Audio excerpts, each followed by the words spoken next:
Good morning, family. Today is the 16th of May, 2012. Today is actually Wednesday morning.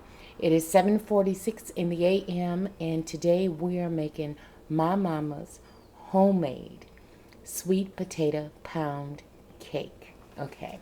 Now, let me tell you the ingredients and their measurements before we get started. Okay, first you're going to need one package of your Philadelphia cream cheese, a half a cup of unsalted butter, 3 cups of all-purpose flour, 2 cups of granulated sugar, 4 large eggs, 1 teaspoon of baking soda, and 2 teaspoons of baking powder. We're also going to need 1 teaspoon of vanilla and 1 teaspoon of ground cinnamon and 2 cups of our candied yams. Okay. Actually, let me give you a little bit background about these yams. Okay. Actually, these are called yams. These are actually sweet potatoes. Now, let me give you a little bit of background between sweet potatoes and yams, okay? I want to continue to say candied yams because that's what Mama would always call them, candied yams. This is a yam, okay? And this is a sweet potato. Okay, now, if you notice, both of them have pointed tips. Okay. Now, the yam, actually, the meaning of yam is actually, it comes from Africa and it means to eat. Okay. And so, actually, these are grown in tropical climates. I'm sorry, I can't get my words together this morning. Tropical climates, and Asia and Africa is where these are usually grown. Okay, now one thing about this, the flesh on the inside is very pink, like orange color, orange flesh color, okay? This is white. This one is actually a little bit sweeter than this guy here, okay? Now, most times when people are making like sweet potato pies and such, a lot of times they use the yams. They call them sweet potatoes, but actually they are yams. They're not theoretically sweet potatoes. This is a sweet potato. But most times, that's simply what we call them, sweet potatoes, but they're actually yams. So let's get started. We're going to take our half a cup, which is a full stick of unsalted butter, and your whole loaf of the cream cheese, and we're going to mix that up and whip it up. Now, the first thing you want to do with that, though, is you want to soften it. So my suggestion is to simply put it in the microwave. If you did not allow it to sit, say, a few hours to get room temperature, you can put it in the microwave and let it zap for about, I want to say, about 30 seconds or so. You don't want it to cook it, whereas it begins to completely melt, but you do, however, want to soften it. So by soften it, simply give it about 30 seconds, twirl, top, and it's good to go.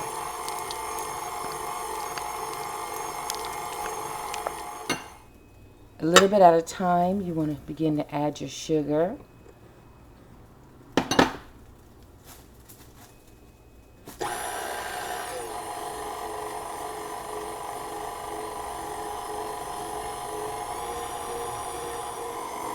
Okay, you want to begin to add your large eggs one at a time.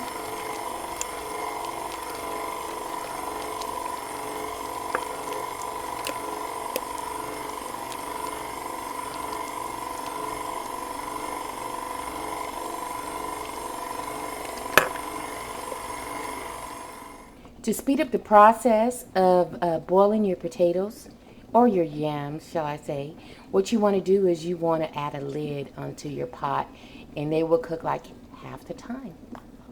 While our potatoes are cooking, what we want to do is get our flour mixture together. Now, we also want to add a 1/4 teaspoon of salt onto our flour.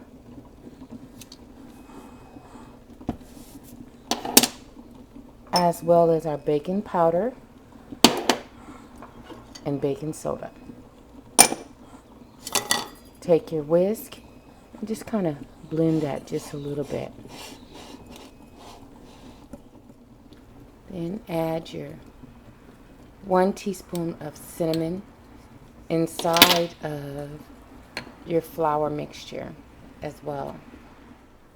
Okay, family, once your potatoes have cooked fully, you want to be able to put a fork in them to know that they're completely soft. And you can take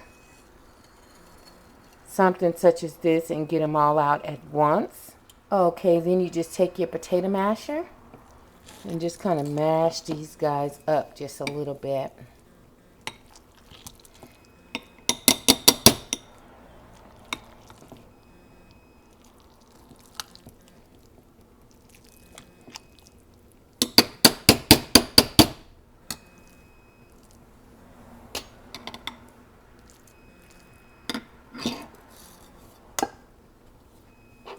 That's a beautiful orange.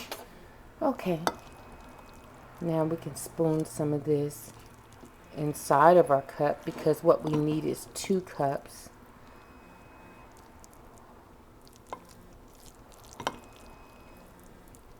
And we have more than enough here. Now inside of our mixer, we're going to incorporate the 2 cups.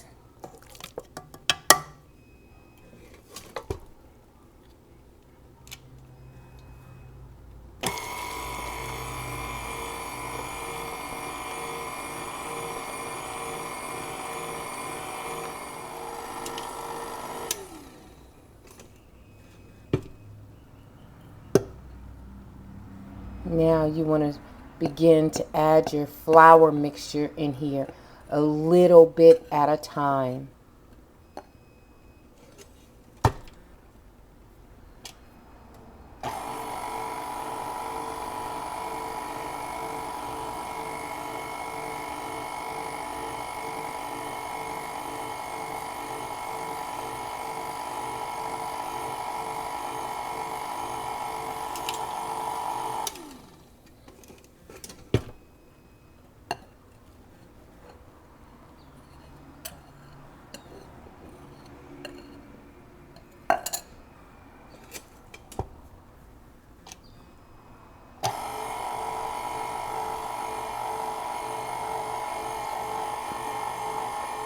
Okay, our last and final step will be to add our vanilla.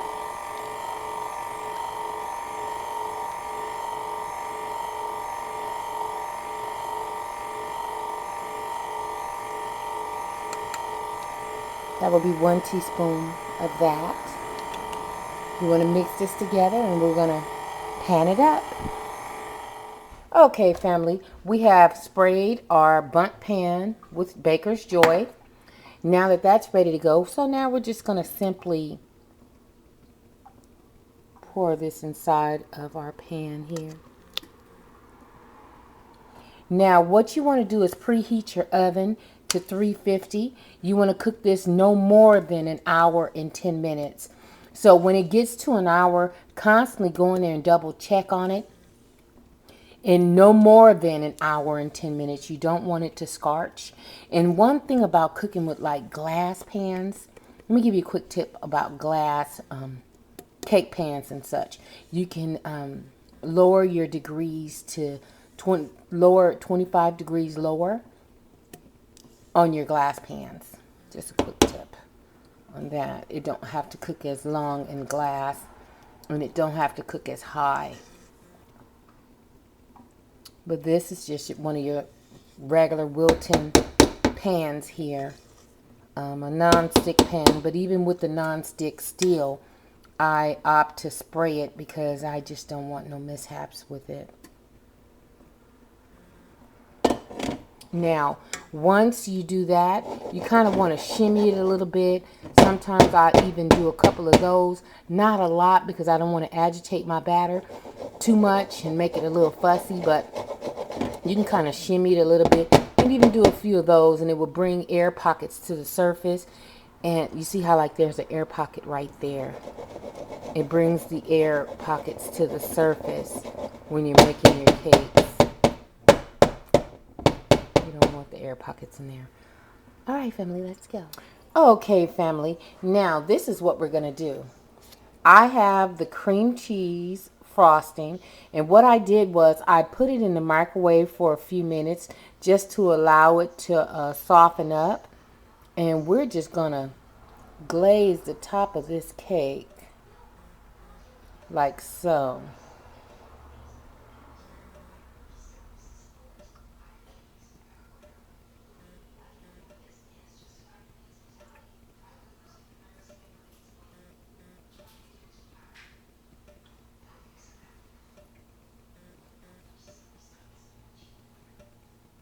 Okay.